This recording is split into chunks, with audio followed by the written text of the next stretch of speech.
Ei, gente, boa tarde. Como vocês estão? Estou com muita saudade, mas a gente não pode deixar nossos estudos de lado nesse tempo aí de espera, né? Então, hoje nós vamos iniciar a nossa semana com a nossa aula de português. Na aula de português, nós vamos ver o conteúdo sinais de pontuação. Não é novidade, né? Porque desde lá da primeira série, vocês já estão vendo sinais de pontuação. Então, é só uma aula para relembrar esse conteúdo, ok? Então, vamos lá, vamos relembrar. Nos sinais de pontuação, nós temos o ponto final, a exclamação, interrogação, dois pontos, travessão, vírgula, ponto e vírgula, reticências, parênteses e aspas. Ok? Todo mundo relembrando aí quais são? Então, agora, vocês vão pegar o livro de português, vão abrir na página 92, que é onde está explicando esse conteúdo pra gente, tá bom? Mas aí, tem gente que fala assim, ponto de pontuação, os pontos não são tão importantes assim não, porque o que importa é a escrita, mas nada disso. Eles têm uma função fundamental na escrita, porque os sinais de pontuação, eles vão servir para estruturar o nosso texto, organizar a nossa escrita, vai orientar a leitura, possibilitar também a compreensão do texto, porque a escrita ela nada mais é do que a expressão da nossa fala. A gente fala tudo direto, fala assim, mãe, a comida está pronta porque eu quero comida? Não, a gente fala, mãe, a comida está pronta, eu estou com fome. Então, os pontos vão servir para isso, os sinais de pontuação servem para isso, ok? Então, vamos lá. Todo mundo pegou o livro, relembrando página 92. Vamos olhar as explicações que tem aí pra gente. O primeiro é o ponto final. Ponto final é muito fácil, né? Ponto final serve para quê? Ele é usado no final de uma frase declarativa. Olha aí o exemplo para que o livro dá pra gente. Sempre gostei de ler poemas. Pronto, declarei o meu gosto. Então, toda vez que você vai fazer uma frase declarativa, não esqueça de usar o ponto final. O ponto de exclamação, gente, olha aí, ele indica uma surpresa, admiração, tristeza, como se fosse um sentimento mesmo. Olha o exemplo. Que susto! Tá? Uma cena de espanto. Então, se você vai escrever um texto e o seu personagem passa por uma cena de susto ou de medo, nossa, que medo de entrar nessa casa. Quem está lendo o seu texto precisa ver esse pontinho, porque senão vai ficar, nossa, que medo de eu entrar nessa casa. Não fica sem sentido? Continuando. Dois pontos. Dois pontos a gente usa muito num texto de diálogo, não é? Olha só. Ele é indicado antes de uma fala de alguma pessoa ou de uma citação. E também usado antes de eu começar uma listinha. Por exemplo, ontem fui na escola, tive aula de história, geografia e matemática. Então, ele é usado nessa hora, tá bom?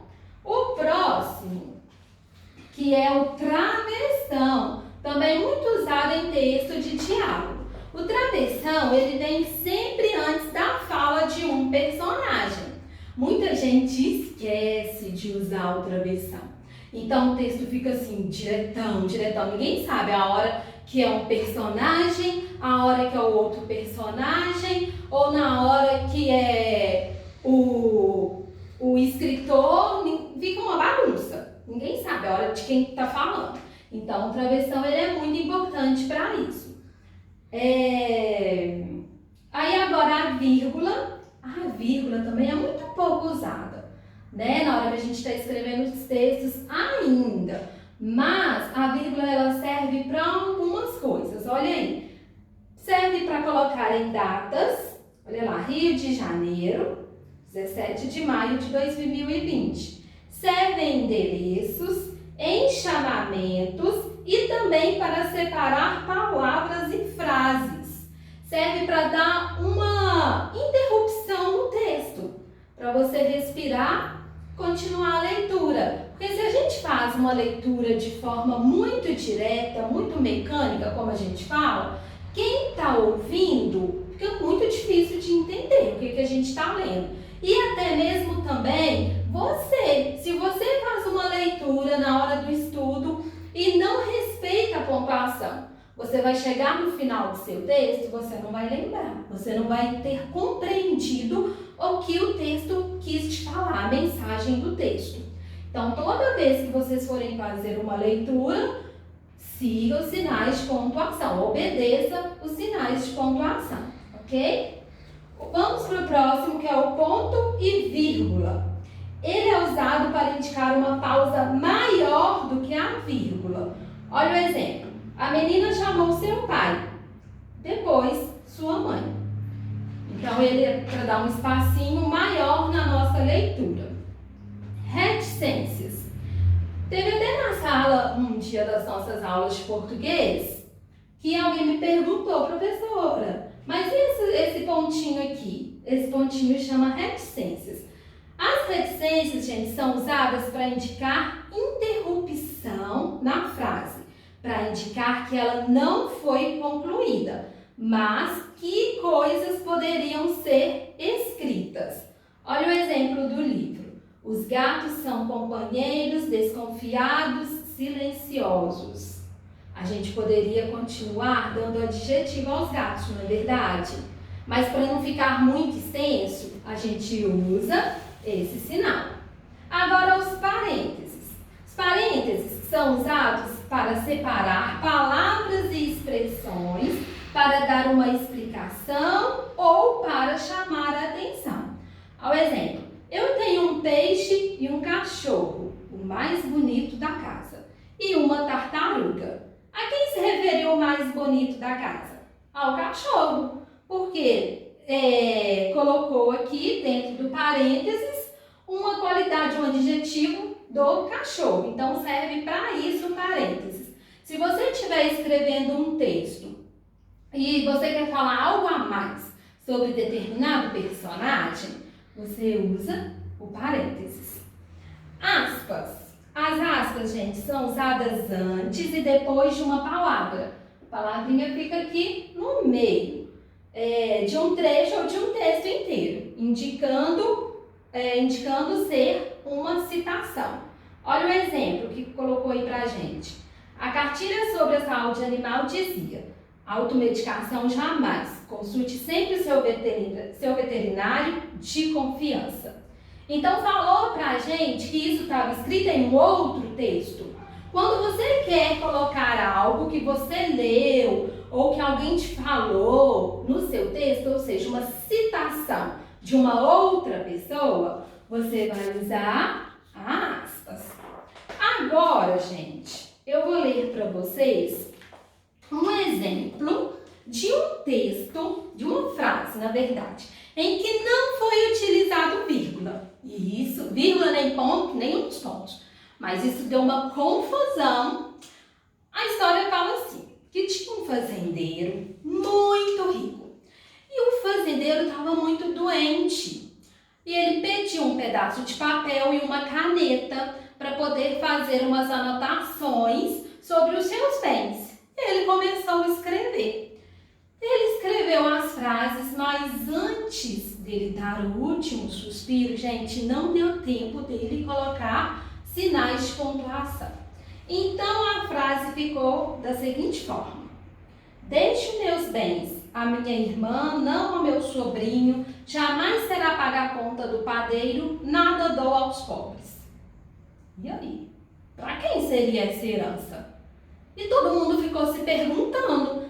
E nessa história aqui, olha só, ele citou a irmã, o sobrinho, o padeiro e os pobres.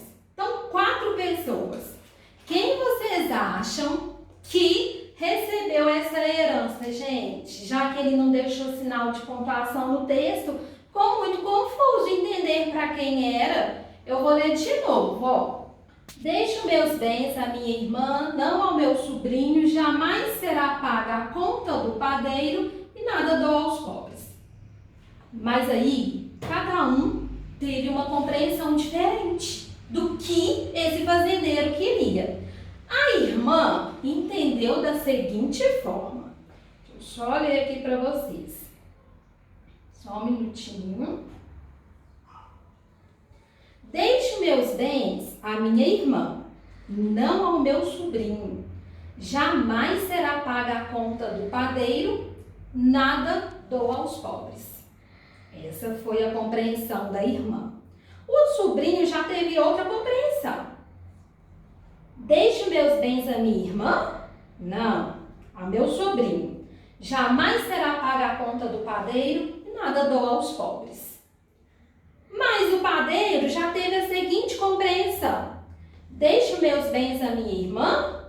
Não, a meu sobrinho? Jamais será paga a conta do padeiro, nada dou aos pobres. E os pobres, por vez, teve a seguinte compreensão. Deixo meus bens à minha irmã? Não. A meu sobrinho? Jamais. Ao meu sobrinho? Jamais. Será paga a conta do padeiro? Nada. Nada e nada e meu... Não, peraí, gente. Vou ler de novo essa aqui porque eu embolei. Ó. Deixe meus bens à minha irmã? Não. Ao meu sobrinho? Jamais. Será pagar a conta do padeiro? Nada. Dou aos pobres. Então, o que os pobres entenderam? Que o dinheiro seria para eles. A irmã entendeu que o dinheiro seria para ela e assim também aconteceu com o padeiro e com o sobrinho. Então, tá vendo a importância do sinal de pontuação? O sinal de pontuação, ele vai falar, ele vai expressar a sua vontade de um texto ou em uma mensagem. E como esse exemplo também, nós temos vários outros exemplos sobre esses mesmos casos em que não foram usados os sinais de pontuação nos devidos lugares. Então, gente, fica pra gente então esse conteúdo aqui nessas páginas que eu falei para vocês, a partir da página 92. Quando vocês forem fazer atividade, se vocês não relembrarem a função de cada sinal, volte, releia o conteúdo.